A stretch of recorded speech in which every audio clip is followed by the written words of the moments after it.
Today, we will be talking about suspicion, superstition, and the supernatural in the search for the lost children of the Alleghenies.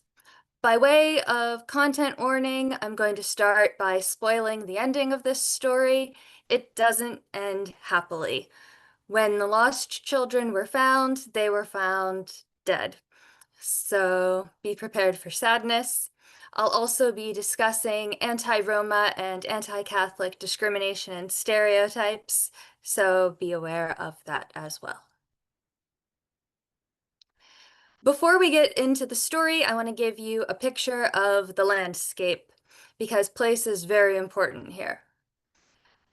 The Allegheny Mountains now primarily refers to a portion of the Appalachian Mountains stretching from northeast Pennsylvania southwesterly through western Maryland and eastern West Virginia. But in the time period that we're talking about and earlier, the terms Allegheny or Alleghenia and Appalachia were used largely interchangeably. The definition that we use now, where the Alleghenies are seen as just a portion of the Appalachian Mountains, really doesn't get set in stone until late in the 19th century. The second highest point in Pennsylvania is the mountain of Blue Knob, which is very close to the area that we're talking about.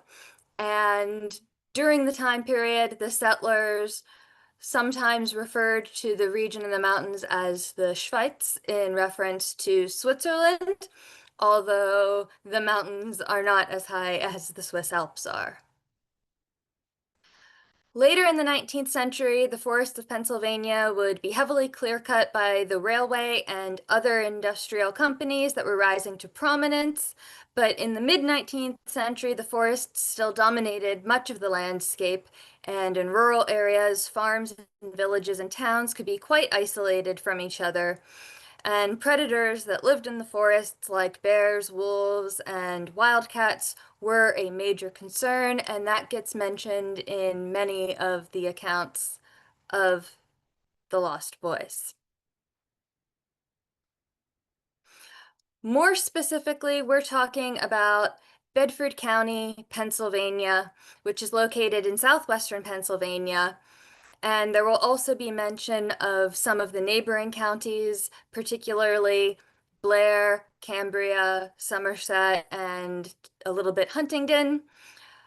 It's also worth noting, I already said, this is part of the Appalachian Mountain Range.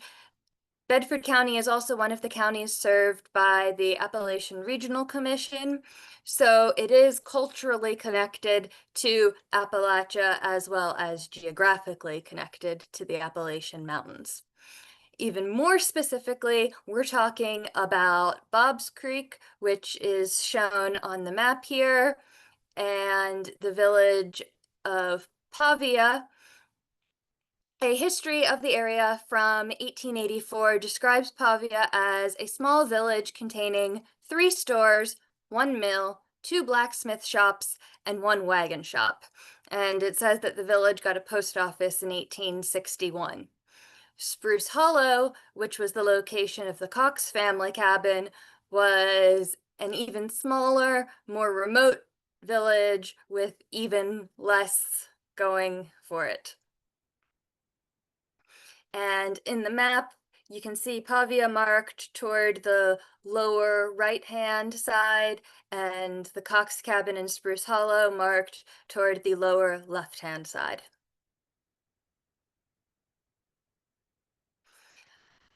It's the Cox family that is at the heart of this story, specifically Samuel Cox and his wife, Susanna Slonaker Cox, and their 2 oldest children, George Cox and Joseph Cox.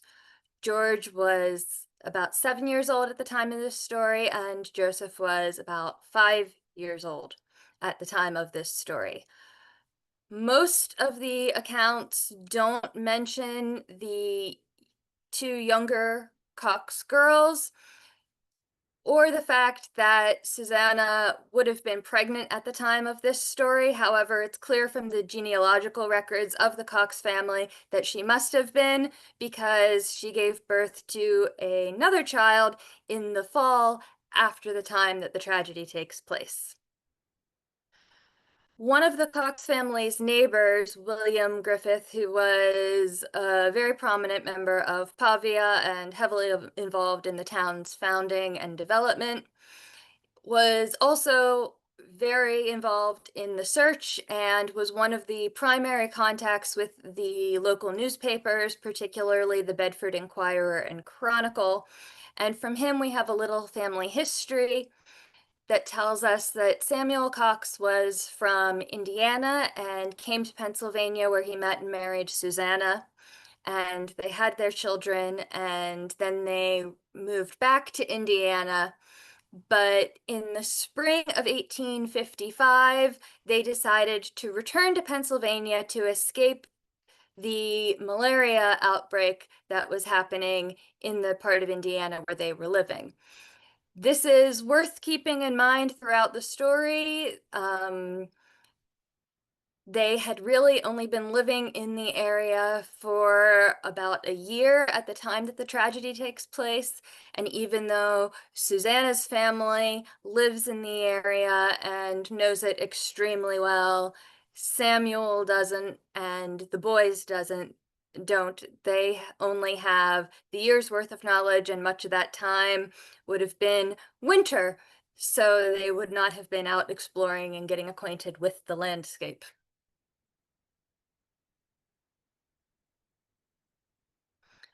So, April 24th, 1856 is when the story really begins. The weather this spring was very cold. There are lots of newspaper accounts referring to the cold temperatures, the snow, the winds, and this comes up repeatedly in many of the accounts of what happened as well. It's an important detail. It's not entirely unusual for there to be snow in the Western Pennsylvania mountains in late spring in the 19th century, but it was also considered worth remarking on by the people in various accounts. So it's not something that was entirely taken for granted either. The family was eating breakfast on the morning of April 24th when they heard the dog barking out in the woods. It sounded to Samuel Cox like the dog might have treed a squirrel. So he decided to take his gun and go find the dog in the hopes that he would be able to shoot the squirrel for them to have that for their food supply. At some point in time, the boys followed him out into the woods, but he was unaware of this. So when he returned to the family cabin, he asked Susanna where the boys were, and she said, "I thought they were with you." And he said, "I thought they were with you." And the two parents quickly became alarmed. They searched the woods surrounding their cabin and didn't see any sign of the boys, no footprints. They called and shouted. They didn't hear any response. And so they went to their neighbors. And the neighbors pretty much dropped everything to help join in the search because they knew how dangerous the woods could be, how dangerous the weather could be, and how potentially dire the situation was. There are accounts that all of the businesses in Pavia were closed because everyone joined in the search. There are accounts that the number of volunteers helping with the search grew to the hundreds and then to the thousands. And the story was spread not only by word of mouth, but also in the churches and in the local newspapers. Many of the accounts reference the English folk tale of the babes in the wood. Um, and this is an important detail tonally. During the first few days of the search, people were hopeful, but as they began to get more desperate, worrying about the boys' chances because they weren't finding anything. They weren't finding footprints. They weren't hearing the boys cry.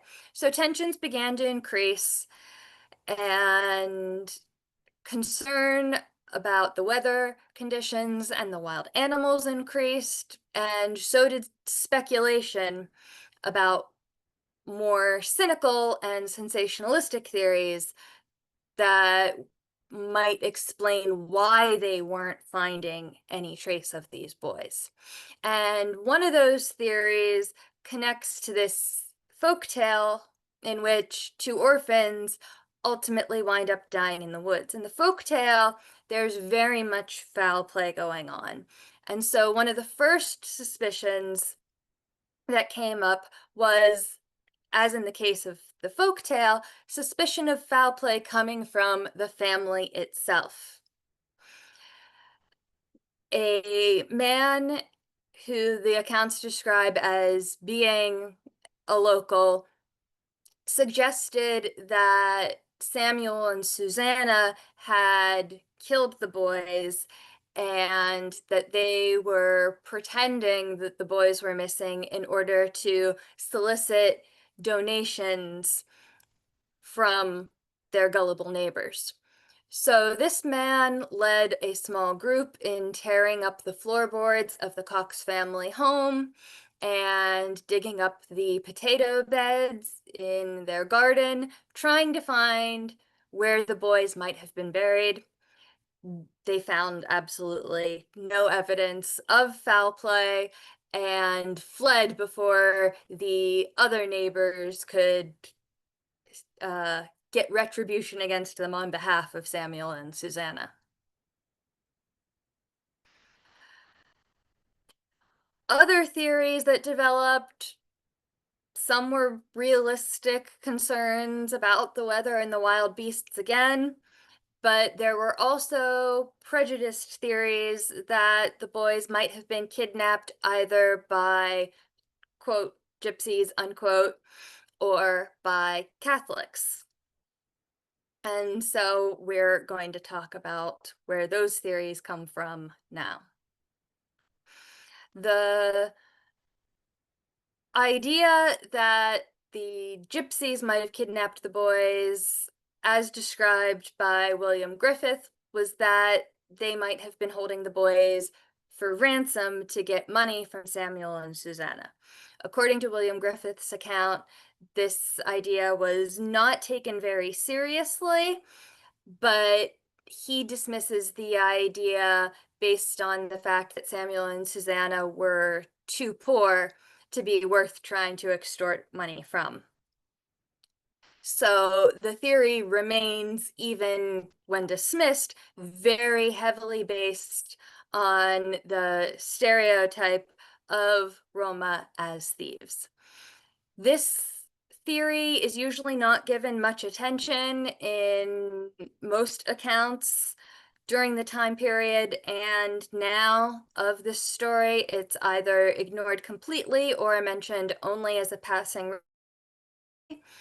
There was one podcast, however, that I listened to that paid a little bit more attention, but only for the sake of suggesting that the term gypsy might have been used to refer to any strangers to the community. And this has no basis in the historical facts of the time period. There were definitely Roma peoples in the United States in general and in Pennsylvania specifically during this time, and there's no reason to think that in the context of the story, gypsy is not referring to these Roma people, much as it did in other newspaper references of the time period. There is a Pittsburgh newspaper account from 1855 that mentions gypsy immigrants coming into New York, and also a gypsy encampment outside of Pittsburgh. There were multiple groups that had been coming to the United States in one context or another for over 100 years before this story happens, and Roma immigration was increasing during this time period.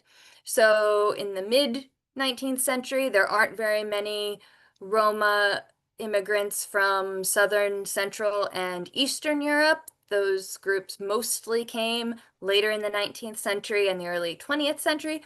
But there is starting to be some trickle in from those countries, and it's worth noting that they were prominent at times when this story is being retold. So it is a relevant concern. Like the Roma, Catholic immigration has already existed in the United States and Pennsylvania prior to this time and is increasing during this time period. So the Alleghenies specifically had some noteworthy settlements, particularly Loretto and Carrolltown in Cambria County. Bedford, Pennsylvania had a Catholic church that was consistently growing. So those people are definitely present, and the Catholic immigration from Ireland and other countries is skyrocketing in the mid 19th century. And as a reaction to that, you get the rise of anti Catholic secret societies and political movements that coalesce into what is called the American Party by party members, but referred to as the Know Nothing Party because the secret society had a policy of instructing its members to say that they knew nothing if they were asked about secret society membership. And there was a lot of overlap between the secret society and the political party members. And in Bedford County, this political tension is extremely relevant because the two main newspapers that are covering the story are on either side of this know-nothing divide. The Bedford Gazette is extremely against the Know-Nothing Party, constantly publishing articles denouncing the Know-Nothings. And the Bedford Inquirer and Chronicle is very definitely linked to the American Party and has anti-Catholic sentiments. William Griffith, who is writing primarily to the Bedford Inquirer and Chronicle, also very clearly had anti-Catholic sentiment. So we have to take his accounts of things with a grain of salt.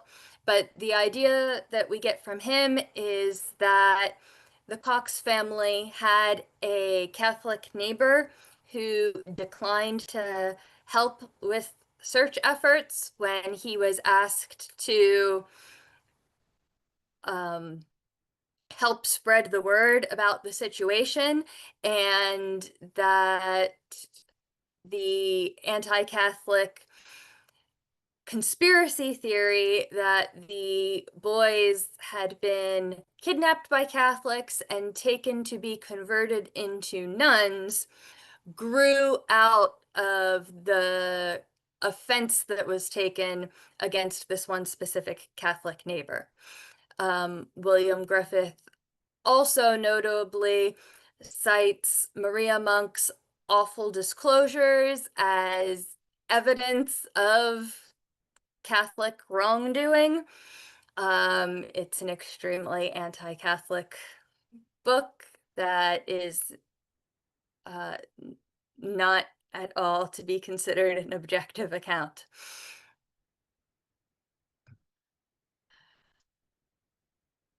So Unfortunately, to an extent, after this escalation of cynical and sensationalist theories, we do start to get some signs of hope. There is a woman who thinks that she hears the boys crying. They're unable to locate the boys, but it encourages them.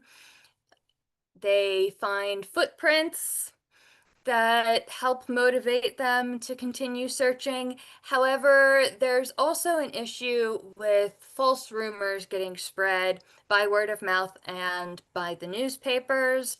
The Bedford Inquirer and Chronicle prints one of these rumors, and although they put the little PS at the bottom that they think that the rumor is untrue, there are a lot of details about who they think might have found the boys and where they think the boys might have been found that would possibly contribute to audiences thinking that the rumor was credible. Um, and so you also, in the accounts, start to see that people are beginning to have doubts about whether they should continue the search. Some people are leaving the search to focus on taking care of their own families. And there's a lot of back and forth between really desperate hope and increasing trepidation. And so, although it is made very clear in the accounts that Samuel and Susanna Cox themselves are not inclined to superstition, they go along with suggestions by some of the searchers that a few more superstition-based practitioners be brought in to help with the search. The first of these is a dowser. For those of you unfamiliar, dowsing involves finding groundwater, metal ores, gemstones, oil, missing persons, gravestones, etc. It's also sometimes referred to as water witching because the water is the dominant thing that comes up over and over again. They primarily used something called a dowsing rod or divining rod, which was usually a Y-shaped stick made of hazel if you were in Europe, or witch hazel if you were in the US. Willow and peach tree were also common. And it's pseudoscience. It's believed that the movement of the stick is the ideomotor response, similar to how Ouija boards are manipulated, and that the success rate of the dowsers is merely based on confirmation bias and the high probability in certain areas of them finding the thing that they are looking for. So this specific dowser, we never get his name and we don't get a lot of details about who he is, but we're told that he comes from Morrison Cove, Pennsylvania, and that he's a black man, and that he uses a peach tree limb for his practice. And he's described as being good at finding water, but ultimately being proved a fraud when it comes to looking for the lost children. And he pretty much just gets himself in danger of being lost and has to be guided back out of the woods by members of the search party. Similarly, with the witch, we are not given her name. We are told that she comes from Somerset County. There is a bit of uncertainty that goes on with the witch because it appears that in the retelling of this story, she got conflated with another famous witch from the area, Moll Derry, who is known as the Witch of the Monongahela. Mulderry could not possibly have been the witch who was involved with helping find or helping look for the Cox brothers because she died in 1843. But that really just leaves us with questions about who the witch actually was.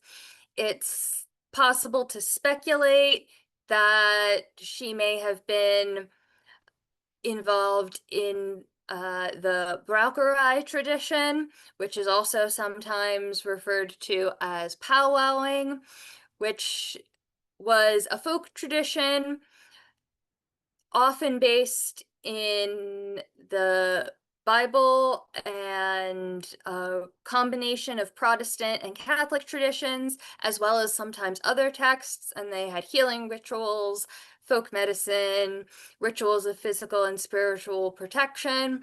And they were very common in Pennsylvania and also in other places within Appalachia.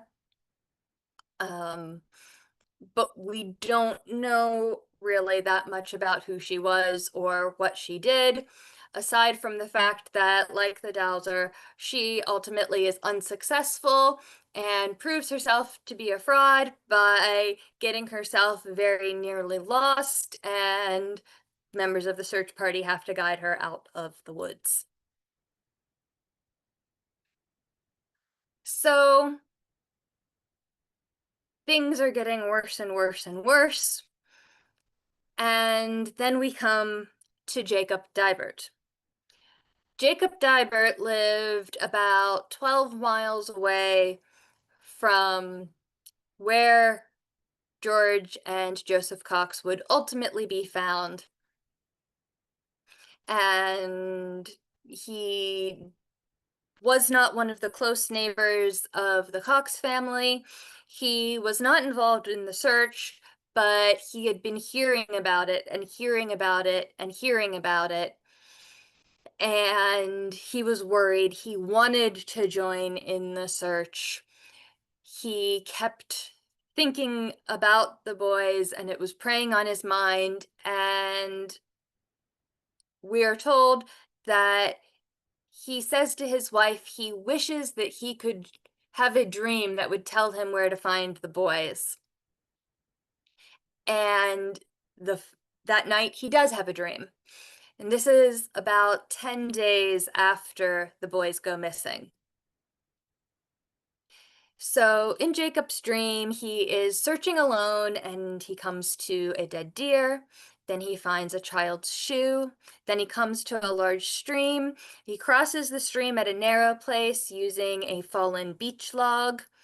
He travels over a mountain ridge and a ravine, follows a small brook through a mountain gorge, and comes to a birch tree. And it's a very specific, notable looking birch tree that the top is broken off of, and it has roots that form sort of a semicircle. And in Jacob's dream, the boys are lying there dead in the semicircle created by the roots of this birch tree. Similar to Samuel Cox, Jacob Dibert is not originally from this area, although Jacob was from a different part of Pennsylvania. But his wife knows the area well.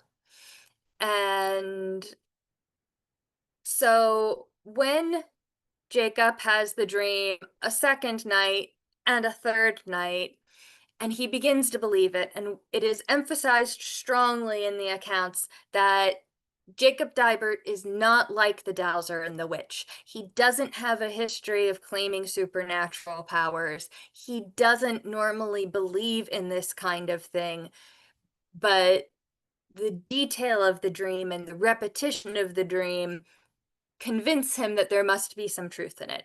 And when he talks to his wife and tells her about the dream, she tells him that she thinks she might know where there's a place like the place in his dream, and suggests that he should go to her father.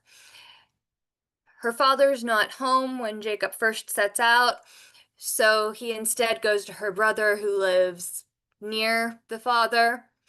And the brother's name is Harrison Wysong, and he does not believe in Jacob's dream when he is told, but agrees to go along as a guide for Jacob to this place that Sarah has indicated might be the place from the dream. The spot that they go to is on the opposite side of Bob's Creek from the Cox family cabin. The searchers had been focusing on the east side of the creek, which was the side where the Cox family lived, because they did not believe that the boys could or would cross the creek. But Harrison Wysong lives on the other side. The spot that he takes Jacob Dibert to is on the other side, and it's about 5 or 6 miles away from the Cox family home. And they find the boys in the woods at the base of a birch tree that reportedly looks like the one from the dream, and the boys are dead. This is May 8th when the boys are found. So word spreads quickly that the boys have been found. Because of the snow, they have to get a sled from a neighbor in order to move the boys' bodies. The boys are taken to be examined by a physician, and actually more than one physician, and the physicians agree that the primary cause of death was starvation, exacerbated by exposure to the cold weather. They say that the boys have cuts on their skin and their clothing from moving through thorns. They believe that Joseph, the younger brother, died first, and that his brother George put a pillow under his head that was made from a smooth rock taken from the creek, and then curled up beside him and died. So the boys were found in a position of holding each other. They also say that there's evidence of animals picking at the boys' bodies after they died. And they believe that the boys have been dead for a few days before they are found.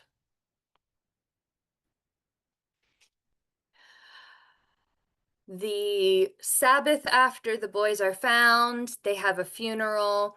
George and Joseph Cox are put in one coffin together, and they also are given one gravestone. The gravestone is paid for by Jacob Dibert and Harrison Wysong using the reward money that they were offered for finding the boys. They do not keep any of the money for themselves.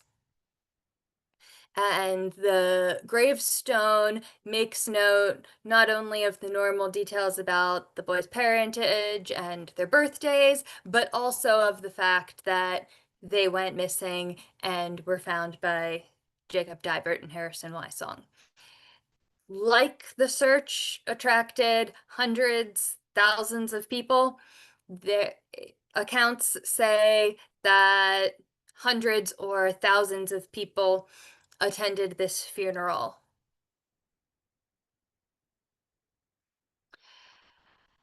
And because of the community involvement in the search and the community grief over the boy's death, the word is spread both orally and through the newspapers of the tragedy. It's used as a sermon in churches, and it gets picked up shortly after the events of the tragedy by a writer named Craig Jeffries, who writes The Lost Brothers, A Thrilling Narrative of Truth, which is a short pamphlet that tells the story. It gets reprinted once later on, but it is the later book by Charles Rufus McCarthy that has more influence on the story's preservation, partially because McCarthy's book gets multiple reprintings over years and years. You can still occasionally on used book websites find a copy available for purchase from one of the later reprintings. And McCarthy's book is The Lost Children of the Alleghenies and How They Were Found Through a Dream. McCarthy is from one of those neighboring counties, Huntingdon, PA, and he goes around and visits the sites involved in the story and all of the people involved who are still alive at that time, which does not include Jacob Dibert or Harrison Wysong. Jacob Dibert dies fighting during the Civil War of dysentery, and Harrison Wysong dies in the 1870s. Now,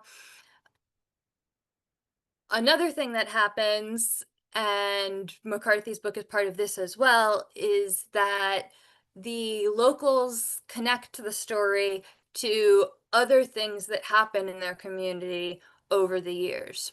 So in the 1880s, a few years before McCarthy's book is published, there's a school teacher who goes missing, and the school teacher is from Pavia, and her name is Sydney Griffith, and she is the daughter of William Griffith, the same William Griffith who was involved in the search for the Cox brothers. And after visiting her sick father, she gets impatient waiting for her brother to come pick her up and decides to set out on her own and gets lost in the woods. Being an adult, she deals with the situation differently and decides to stay put where she is when she realizes that she's lost and wait to be found. And the newspaper account that happens at the time simply says that she is found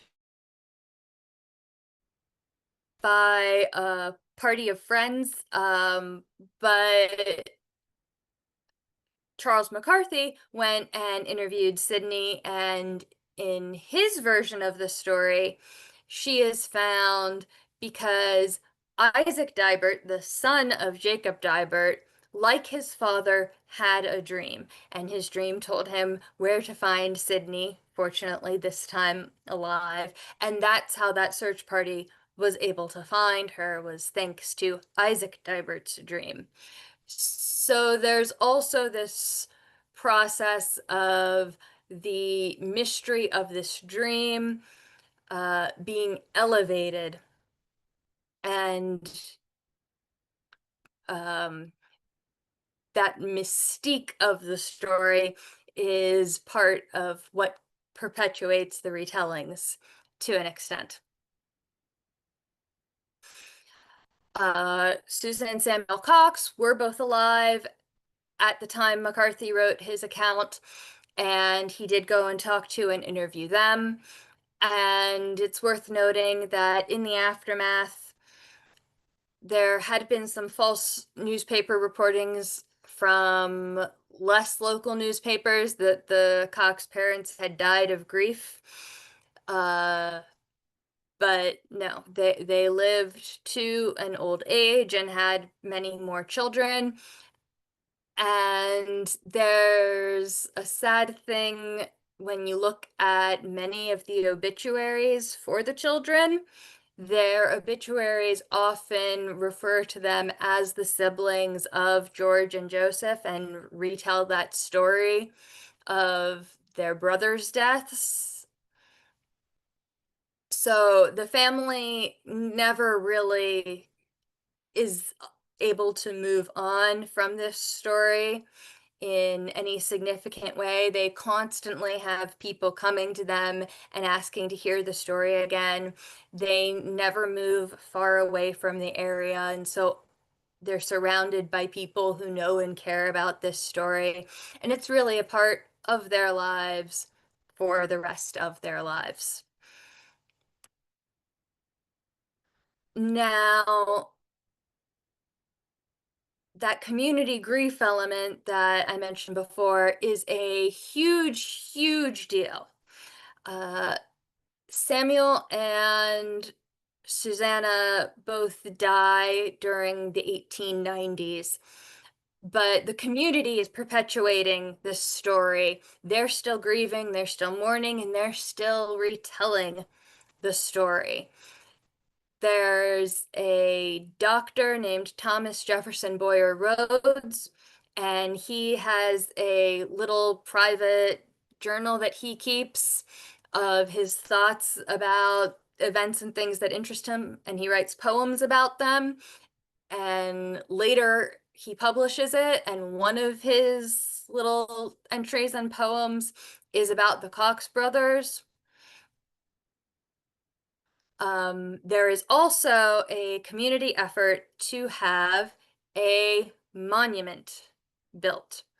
They collect money, a local businessman who deals in marble donates marble to the cause, and they erect this lost children monument at the site where the boys are found. Prior to this, people had been sometimes visiting the gravestone, but also coming to this spot and stripping bark off of the birch tree to take as souvenirs and things like that. So that coming to the site was already important before the monument was built.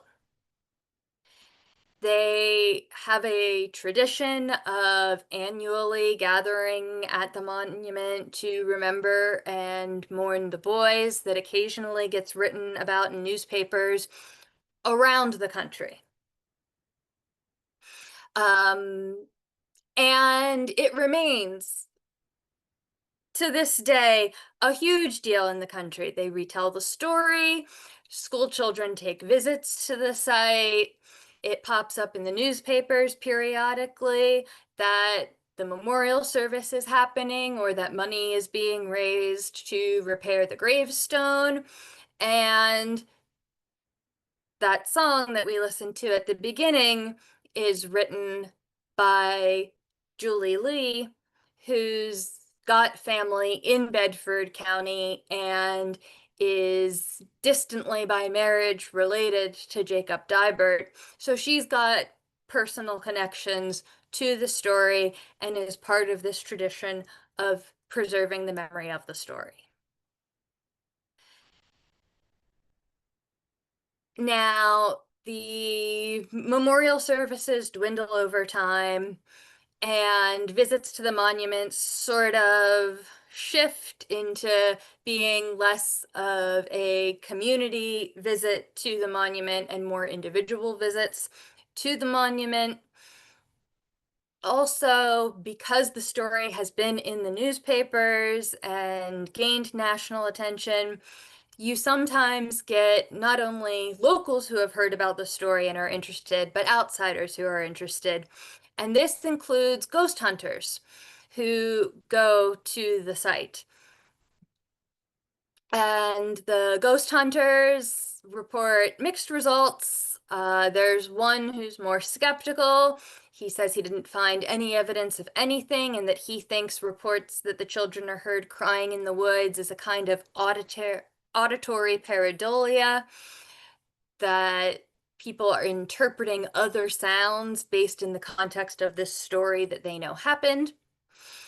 But some of the other ghost hunters report finding some evidence and not finding other evidence. Interestingly, one of them says that she thinks she senses the presence of the witch haunting the site rather than the boys haunting the site, which is the usual story.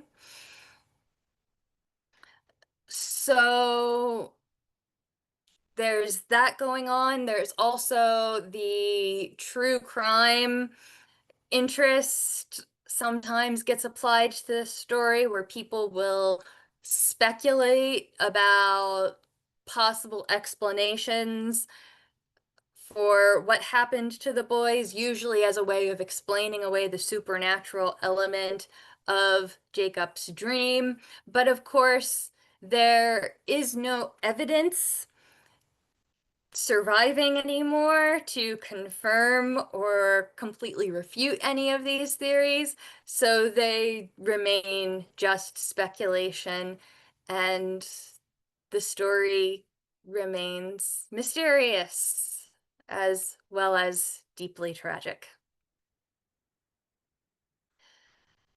I have all of these references in a document that I can share as well in case you are unable to quickly screenshot, but they're here in the slides as well.